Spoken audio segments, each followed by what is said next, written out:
Welcome back to the Launch Point Leader podcast. My name's Lori. And this is Beau. We're so excited to be back with you another week as we are talking about leading from where you are. We have been building this year talking about the foundational pillars of leadership, of how you can build yourself up, what you need to do internally, how to connect with your team really well. And this week we're talking about leading from where you are and understanding what that looks like at different levels of leadership. And this week we've got a letter from a listener who is going through a situation I think a lot of us are going to be able to relate to. We'll get right into it. It says, "Dear Launchpoint, I've been a loyal listener for a while now, and your episodes on mindset have really challenged me in particular. It's because of that challenge that I'm finally writing in. So here's my current mental roadblock.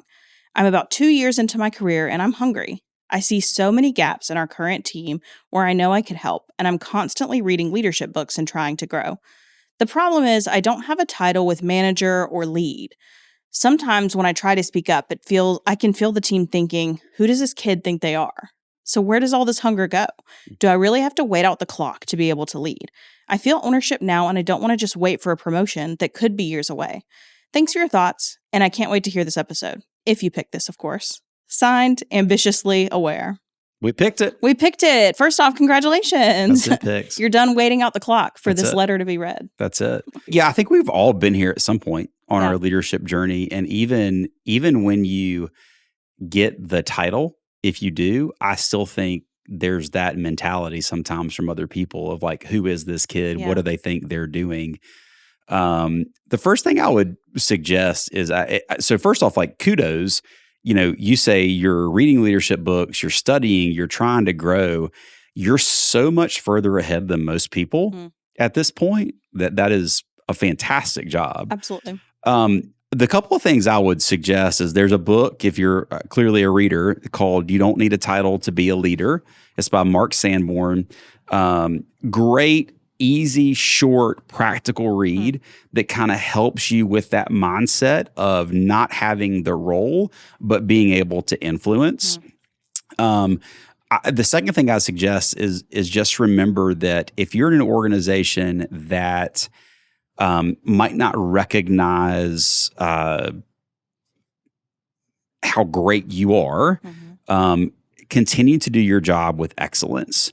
Do your job in such a way that it can't help but be noticed. And in doing so, you build your influence within the organization. I think at some point, somebody will come to you and say, hey, we want to replicate what you're doing here. If they're worth their weight as a leader. And by continuing to do your work with excellence, that gains you influence with inside the company and with the right people. So title or not, if you believe things can be done a better way, then do them and watch what happens. People will take notice. Yeah. And if they say, look at who does this person think they are? I'm me. I am trying to do the best job I can and help the company with our objectives and fulfill those objectives to the best of my ability. Yeah. I really like that. I really like the idea of just doing it, saying, I am going to prove the results and show that I see this opportunity in what I can control. You might not have the level of control over the business you want, but you do have influence. Yep. And I think that influence can't be overstated. Influence goes beyond title. You're right. And this is personal for me because even as a business owner, when I first started, again, I was 22, 23 years old. I was a young buck. And there were very tenured business owners in my area doing the same thing I was doing as a franchisee. And they said those exact words. Who does this kid think he is? Coming in here, getting this opportunity and trying to do things that haven't been done before. And they would say it to my face. Wow. Or behind my back. I preferred to my face. But I took all those things and I realized, I was like, you know what, instead of being offended by it, instead of, thinking I can't do anything or they don't like me or whatever, I just went, that's that's a valid thing to think until I've proven myself. So how do I go about proving myself? Not just to prove myself, but to show that I actually do know what I'm talking about. I know what I'm doing. and I'm going to be a great steward of this role. And so instead of talking to them about what I was going to do or about what I thought should change in that market or that region, I just went about doing it at what I had complete control over. And as I went about doing that and doing the work that I had complete and total control over, and the results started to show, those same people started to come to me, as I suggested earlier, and go, tell me about what you're doing. So then I could talk to them about it. So I think that's just a great personal example for me to realize, do the work that you think everybody should be doing and could be doing. And when you do, the results should show that your way is better, that you're a forward thinker, and that eventually somebody's going to come and be like, hey, we need to learn from this person. Yeah.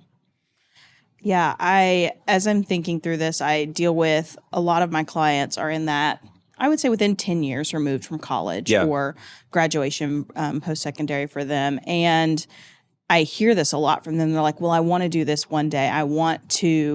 I see this opportunity. And sometimes, honestly, it's before they're in the title that they see the most opportunity. What happens is I have a young leader and they say, oh, well, when I'm in this role, here's this, this, and this I'm going to do. You know, I see so many opportunities. And then they get into the role and they're like, there's so many things I didn't know existed in the business that they don't do some of the things. And then, whoop, the next person's there and they're saying, I see so many opportunities here. Boom, boom, boom. And it's sometimes interesting to look at it that way, but I think it's a good point in two ways, in that they shouldn't wait to start making those changes, like you said, until you have the title. Now, am I saying to someone that if you're just an entry-level position, should you do and take on the whole work of your manager? No, absolutely not. But start implementing, like tell them about those changes. I've shared the story before about when I was just starting out in your restaurant and I had the opportunity to like work on this new system of how we thawed raw chicken. Very exciting stuff. I mean, like super intense. I like spent a whole day researching and studying, and it was like really exciting for me. And it was cool to be able to influence that change. And it was maybe the first time I felt ownership over a piece of the restaurant. As 6-9 months later, I didn't have the time to spend a whole day researching that one specific thing. I think using and showing those opportunities as well, because sometimes it's telling yourself that I'll make changes when I get to a place. By the time you're there, it might be too late to make a change. It might be too late for this thing to happen, because in these new titles, you're going to have your scope is going to be bigger. So I think using the benefit of saying, I'm here and I'm able to see what I can right now because of the position you're in. Is another sign, just not to waste the opportunity that you have. Yeah, unexpected opportunities pop up all the time, so take advantage of those. One of the things that I think is important to remember is that if you don't have the title, are you making the life of those around you easier because of the work that you're doing? And if so, again, that wins you the influence, because you were researching that. Not because it was like, hey, we'll give Lori something to do. Right. You were researching that because it was an issue. It was. It was an issue that was impacting people. Like their daily work was impacted because of it. Customers were impacted because of it. So you took that role on and you did those things, and your results were it made life better for everyone around you. And when you did that, that's what helped gain influence for you. It's like, oh, well, if she can do that, then what could she do with more responsibility and more opportunity? So I think it's just continuing to realize, if it seems small, it's not. Every small thing are what leads to the big moments. So continue to serve with excellence, continue to serve on purpose, for a purpose, show up and help your people win, help those win around you, and you'll gain influence in the company. And if you don't, you should probably go to another company like ours. Big promo shout out for that. I totally agree, because it's true that maybe you are in a situation where you're trying to do these things that we've talked about, and you're just spinning your wheels and feeling like they're not letting me change this operation that I see. It's so set what they want us to do. Maybe that's a sign that that's not where you need to be. Not that it's a bad company. Right. Or ask questions. And instead of thinking that you've got the better idea, seek to understand first. And then based on that, then you can formulate your opinion, because it's like you said earlier in this episode, people can have these opinions before they get to a certain role or a certain level. And then they get to that role and level, and it's like there's more information, there are more things, and it's like, oh, I didn't realize all of that. Oftentimes, if you seek to understand before you seek to change, it does a couple of things. It helps you gain insight on what's happened before and why we do things this way, or why the company is the way that it is. And it garners you respect with the people that you're asking these questions to of, hey, I'd love to learn, like, how did y'all come up with this system? How did you come up with this policy? Like, I'd love to learn more about that. Not in an accusatory way, but in a very humble learning way. It gains you so much respect with these people that they'll pay more attention when you talk next time if you seek to understand first before you try to seek to make changes. I think that's a great perspective on it too. It's kind of the other side of the coin of Yeah. like in your position, it might not be the case, but they're seeing things and processes. They're facing that wall. Like I was saying, like maybe they're not able to change it. Then that's where you're curious and you're like, well, why not? And the answer could be, we've tried it in the past and this is how it's worked. We've done this, this, and this, and here's why this couldn't happen because it impacts this other system, So I think that's a really great reminder too of like leading with curiosity, and that's self-leadership too, is maintaining that curiosity and drive to understand beyond that. And as a great leader, point. if you're this person's leader too, and you're listening, or you're a leader of other people, and you have to know you've got people like this listener and this writer that you have in your organization. Absolutely. They think things can be better. They want to influence it for the good. Don't be intimidated or insulted by that. Yeah. That's amazing. That's how things grow. That's how we get to the next level. So if you're the leader on this side of things, be open to some things. Don't say, well, that won't work. Well, we tried that once before. Hey, like, I was like, give people guardrails. So like, these are the things that we can't go outside of. Yeah. Give them guardrails and then say everything in between here.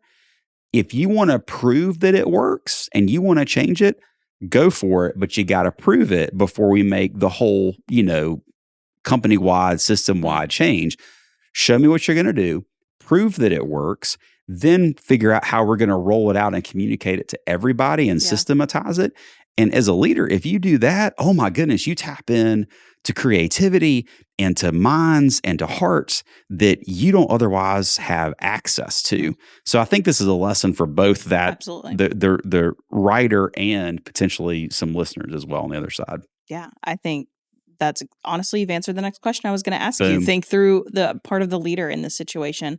And I think that's so good. And these are situations like it's so common. It can be. I think I don't know. I take it as a compliment. So many times we read these letters on the podcast and I'll have people in my life come up to me like, did my husband write this into you? Did this person, is this from this company? I'm like, first off, you would know. I always tell people before we read out their letter. But secondly, it just shows like these aren't one-off situations. These aren't random things that are occurring. Like it's this one company that has the problem. It's this one manager. Like these are real life scenarios you've got to figure out how to deal with and go beyond the theory and say, here are the actions I can take in my specific situation. So I really appreciate looking at it from both sides and being able to say like, as this person, here's this way, but also to this person, think about your leader's perspective and, hey, leader, good challenge for you. Maybe you have some people on your team that could be feeling this way. I think it's a great check as well. I think I forget who it was. I think it might have been Andy Stanley that said one time in a talk that I was a part of that, your people are they're thinking things anyway. You might as well know what they're thinking. Absolutely. So from the leader's perspective, I've always tried to remember that and be like, especially for the people that are on my team, is going like, so what, like, where are you? What are you thinking about this situation? I can make the decision and feel like it's the right decision, but if I don't know your perspective, I'm really leaving a lot on the table with that. So, but great job. Love that this listener is reading, studying, trying to influence. Keep up the good work. Don't get discouraged. Continue leading with excellence where you are, doing your job with excellence. And I think you'll be recognized and noticed, and you'll be able to have greater influence by doing those things. Absolutely. Ambitiously aware. I really appreciate you writing in. I think it's honestly the perfect launching point for what we're talking about this month is leading from where you are. It's literally what you wrote in about. But we're going to be talking about that through lots of different ways, both from perspective of someone just starting out, but someone as the leader, as the big L leader in a space already. So stay tuned this month as we dig deeper into this. We have some more letters, some guests coming on. We're really excited to share all of that with you. So thank you so much for tuning in. Please like and subscribe. We would love to interact with you more. And please, we always have, you can write us your own letter in at launchpointleader.com. That's how you find out that it actually is you that we're talking about, because you've sent me in a letter. And we really appreciate those. So just check us out, launchpointleader.com. And thank you so much. We'll see you next week. See ya.